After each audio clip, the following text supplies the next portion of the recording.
భారతదేశానికి ప్రత్యక్ష యుద్ధ భయం లేదు. ఇంకా చాలా రోజుల పాటు పాకిస్తాన్‌కి ఆ వణుకు తగ్గదు.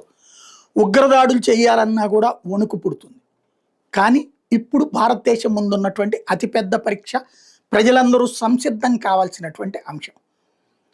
విదేశాల నుండి వచ్చి ఇక్కడ దాడి చేసే ధైర్యం చేయరు.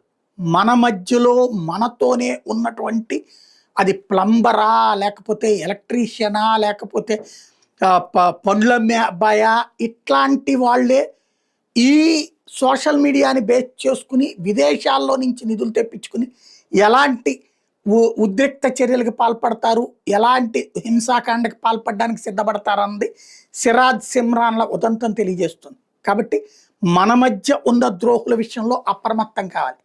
అట్ ద సేమ్ టైం పాకిస్తాన్ని ఇప్పుడు అమెరికా పెంచి పోషిస్తుంది. దానికి అక్కడ ఉన్నటువంటి బంగ్లాదేశ్ ప్రాంతంలో పెట్టాలనుకుంటున్నటువంటి స్థావరానికి